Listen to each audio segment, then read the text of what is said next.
Ladies and gentlemen, good afternoon. Already Sabita has set the benchmark very high for me. Thank you very much for inviting me to the ICT Academy of Tamil Nadu. This is the first time I am being here. I am associating with ICT-AT.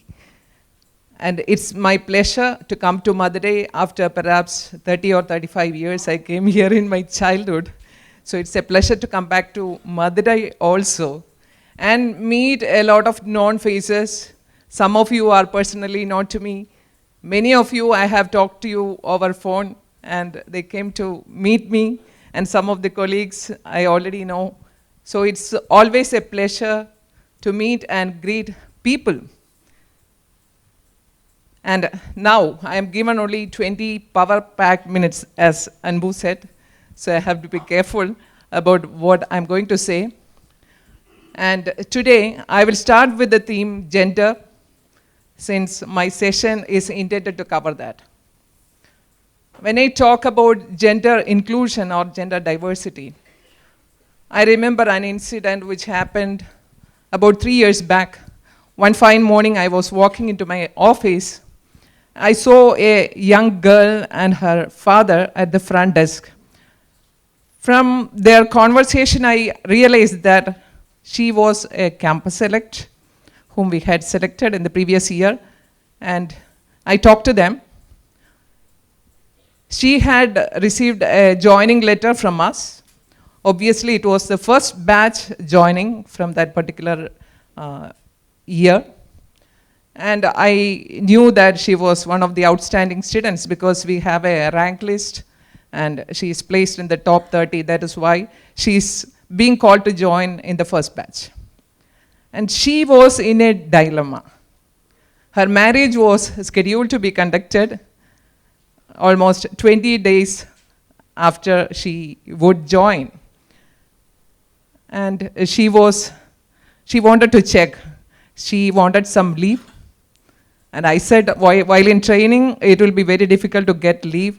And I advised her, I didn't want to lose her, but still I advised her to come join at a later date.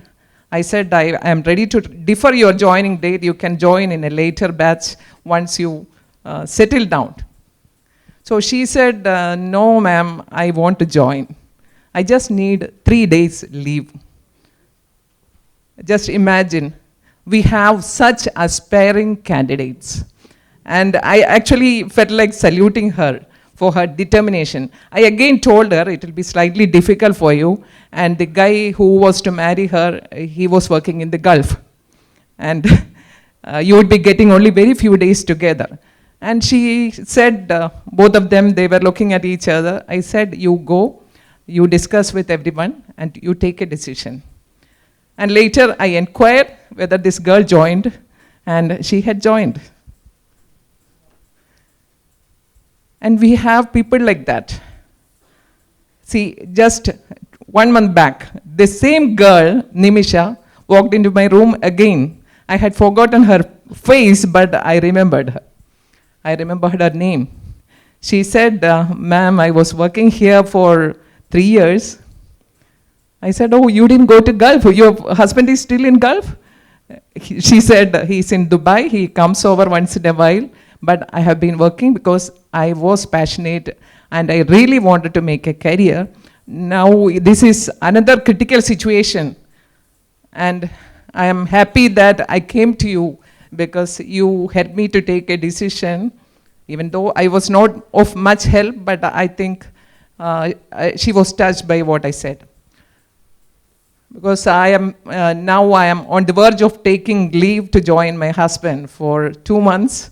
And I still want to come back because I have been very happy in UST. I have been very happy about the work culture and environment which I was enjoying here. So again, I told her, this is a decision of your life. Again, there are phases in the life. You have your family, you decide. And you look for your future and take a decision. And this was one of the touching moments in my HR career also. All companies talk about gender inclusion, and I'm sure that all of us sitting here, we have policies to provide equal opportunity to the women. Not only women, we want diversity in our workplace. We want people from all parts of the country to work together, because there are some unique skills in every individual. When we allow different skills and different kinds of thinking to come in the company, and when it is working together, we achieve increased productivity, and we develop the thinking acceptance to accept other cultures. So we always promote cross-cultural diversity. We recruit from Tamil Nadu to Kashmir, and we also make sure that when a batch comes in, we try to put 30 people from different parts of the country, from 30 colleges, from 30 different places, as much as possible. This is to promote diversity in the organization. And when we talk about gender diversity, yesterday I was talking to my HR center head. So he was saying, I was asking Subhash, what is the percentage of women we have in Cochin? He was saying it is 45%. It's a great thing, right? I expected something like 30, 70, but he said we have about 45% women in Cochin, and organization-wide we have 40% women. That's a commendable thing, I believe. We provide a lot of supportive environment in the company for women to work. Like we have a network of women associates, which we conduct several across different centers. We have center leads for leading these activities. I'm looking after the whole Asia Pacific activity of Navu, apart from my regular job. And we look at improving the communication skills, the leadership skills, and we look at some CSR activities, as well as employee engagement and health. We have a spectrum which takes care of these 5 different aspects, and we hold activities also in these areas. And we have very, very good involvement from the lady associates. That's one area. And like Sabita was saying, at some point or the other, women always need to take a step back. Like there are some inevitable things. When we think about family, generally, most of the men sitting here, in the morning you get up and you can look at newspapers, but we cannot afford to do that. That's the way we are brought up, and we have a culture. So this is inevitable. But the ladies, we need support. Support from the families. I mean, even if I have a great passion, if my family is not supportive, I will be limited. So the family has to be supportive. Again, I have heard about this kind of attitude from the colleges, young students. They say, where will I be placed? We'll say, you can be anywhere in India, any of the centers in India. If it is outside Tamil Nadu, it's difficult for me. Relocation. So girls are always being told that they cannot move out traditionally. Now that thing is changing. Many parents are allowing girls to go abroad and complete their studies. So trend is changing, but again, it depends on which strata of society they belong to, how open they are to these ideas. So girls are traditionally being limited, saying that, see, you have to stay at home, you cannot go there, you cannot stay overnight. If you look at Sabita or myself, if we had this limitation for travel or anything, I'm sure that we wouldn't have reached here. If you look at organizations in the junior levels, what I said, this ratio is comparable. We'll have 50% ladies and 50% gents. Even when we recruit from colleges, this ratio is something like 60-40. Even though we want to keep a balance of 50-50, mostly we get more ladies, because obviously girls are smarter. No, I hope they would, you all would agree with me, because girls are smarter. Especially communication skills. we actually give some preference to boys, because obviously in campus recruitment we get 2 boys out of 10 girls.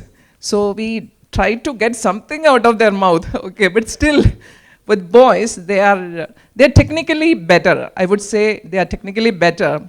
So if we look at the Facebook of a girl, the advertisements coming would be that of saris or salwar kameez or things like that. But when we look at the boys' interest, it is related to gadgets or technology. So that affinity towards skills that is there in boys, I agree. But girls can communicate better, they have better leadership skills, their attitude is better. So that exists. I mean, these are some of the things which you should be looking from the campuses when you groom children's kids, if they have to grow up without limitations. We have to understand the strengths and weaknesses and work to groom them accordingly. UST Global has a program called Step It Up America, in which we select minority women of America and impart technology skills in them and help them to find suitable employment. And this is one of the accepted programs in US. Even US Vice President Joe Biden had visited UST office, and in a state, actually, a Step It Up Day was celebrated. It's a well accepted program. Similarly, to promote diversity, in India we have a program called Impact India, in which we select differently abled people, students from colleges. Personally, I visited Ambedkar Institute of Handicapped Students in Kanpur, and a student with 80% disability, he was performing really well. We did not have to give any discount to him in terms of skills or capability. He performed really well, and we are waiting to bring him in. So these are some of the inclusion, diversity inclusion activities, atmosphere which we provide in our company, UST Global. My co-speakers have already talked about the trends, future trends at work. As everybody said, the IT services is being transformed through digital labor. This means that most of the domains which were considered to be belonging to human, it is going to be taken by machines, at least in some areas of standard works, it is going to be automated. So, some of the skills which we used to be very helpful in freshers are going to be replaced by some newer skills like digital thinking.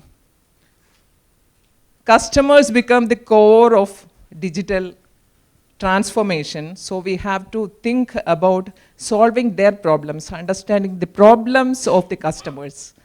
So that's where this design thinking becomes relevant. You have to be helping the students not to learn particular technology, but these languages are going to be existing, but still the skills are not going to be confined to one language or the another. What we expect the students is to do the problem solving. So help them to come out with any tool and just let them focus on the problem solving rather than limiting themselves with any particular language, programming language. Things like the trending technologies like artificial intelligence, machine learning, cloud services, data science, blockchain, all these things, the adoption is going to become regular. Things are going to change very fast. Even our company, from an IT services company, we have renamed it as a digital services company. We'll be focusing on problem solving rather than providing the traditional IT services, because otherwise we'll be out. So that's the way we should be. Companies are thinking now, and to adapt to this, the campuses also have to think in an alignment. It's like Sabita was saying, give them the opportunity to take leadership. So help them to understand real world problems, give them case studies, let them come up with solutions. When we go for interviews, what we see is that we are not looking for toppers. So people coming with 9 CGPA and more. We are not looking just for such people. Very rarely such people will come with leadership skills and good attitude and other practical skills. We look for practical skills, the street smart people. We also give them a lot of opportunities to such people to become visible. So visibility is very important in corporates today, because we need people to present things, to meet customers, to communicate with them, to present things to them. So many times the people who are doing the work, they will not be the ones who does all this. So naturally all of us know the people who come to the front and talk only are known to others. Other people are not known. They're limited within the team. So these kind of the people with some organizational activities or some experience in taking leadership, organizing things within the college or outside the college are always seen to perform better in interviews. Because we see multi-skilled personalities in them. Normally, it's a usual question for recruiters to ask, tell us about yourself, isn't it? So what do we see? Most people, 80% of the people, they'll say, my name is this, my father is this, my mother is this. If we allow them to talk, they will even talk about the whole family of their siblings. It's not a joke. Say, my sister is working here, she is married to, she has 2 children. It is a common, it's a common experience in recruitment. I personally go to campuses, I love to meet students. So I always tell students, take a pen and paper and take some time to note down your strengths and your weaknesses. So there will be a lot of things good about you. Each person is unique, but try to identify what is good about you. If I ask you what do you do in your leisure time, I may be like, I like hanging out with my friends, but you cannot tell that to a recruiter, because to a recruiter, that is not relevant. Whether you hang out with your friends or not, is it relevant? So you should be understanding what is relevant in a particular situation and how to express yourself. That is obviously what is called good communication skills. You should be knowing what to say when and how to say it. So that is good communication. So just like Sabita said, we don't expect Oxford English or fake accent. So if you are able to speak clearly what is in your mind and express yourself, and also understand what others are telling you. That's also equally important. When you are in a team, understanding what others tell you is equally important. It's called communication. The transaction happens between 2 parties. All speech is for communication, and communication shall not be possible if you do not make others understand. Some people will be thinking that, see, they may be talking fluently, but at the end we will wonder what this guy was talking about. That's not good communication. So give them opportunities to interact with others, come to the front and face the audience. There are a lot of forums like Toastmasters International, which can be, which you can think about in colleges. Toastmasters allows chapters in colleges also. See, I'm very confident. I'm a Toastmaster for the last 4 years. So even though I used to communicate, it has helped me to polish my speaking and groom myself. See how we should limit. Now I have only 1 minute 45 seconds more. So how we should be talking within a limit. This training is given in Toastmasters, and we get to face people, and it naturally improves confidence. And when you are confident, you will be at your best, isn't it? So give them confidence, give them avenues to build their confidence. That is what I have to say today. Thank you very much. I am leaving 1 minute for the next speaker. So it's my pleasure. Again, once again, thank you ICT Academy for allowing me to